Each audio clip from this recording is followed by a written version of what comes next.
Well, I think this is all what we've been waiting for. Welcome to Jamie Reviews, and today we are reviewing the all-new Nike Vaporfly 4%. So the Vaporfly is Nike's leading consumer model in their BREAKING2 series of shoes.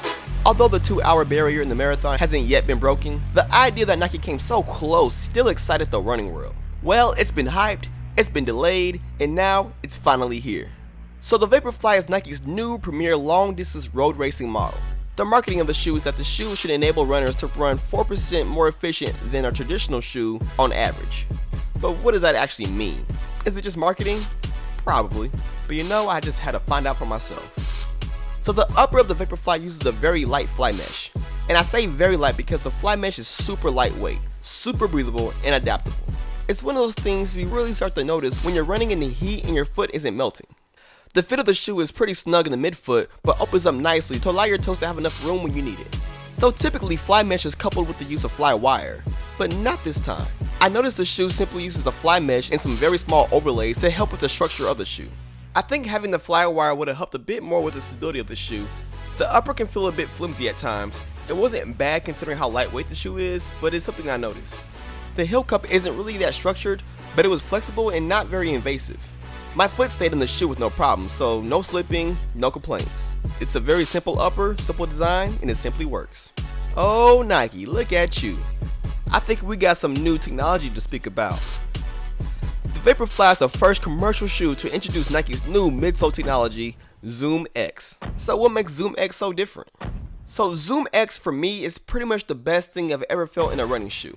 Now that's a bold statement, I know, but the energy return on this shoe was probably on par with the Boost, if not better, and the weight of Zoom X blows me away. I almost had to check to make sure there was an actual midsole attached to the shoe, and comfort-wise, it was there. It's not quite as soft as Boost, but it was comfortable. Now this will be subjective, but for me, Zoom X provides a better feel for running.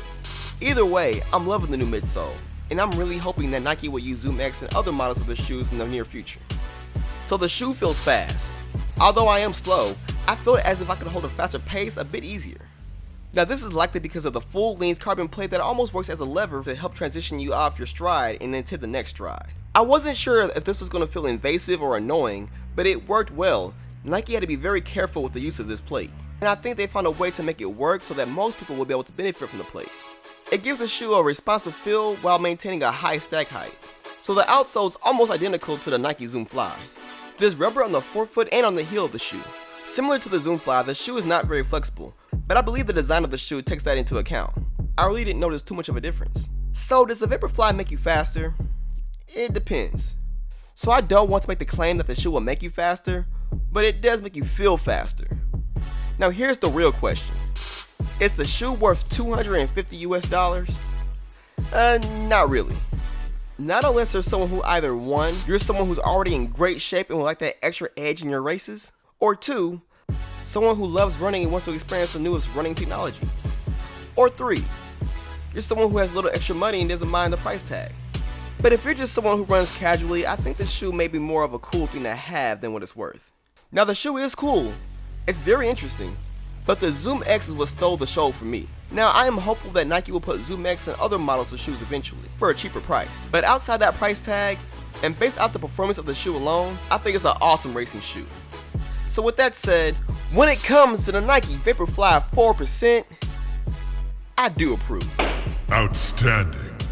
Thank you guys for watching, and thank you all that's been supporting the channel. If you are new, please subscribe, and you may as well give the video a like while you're at it. With that said, I'll see you guys in the comments. Later.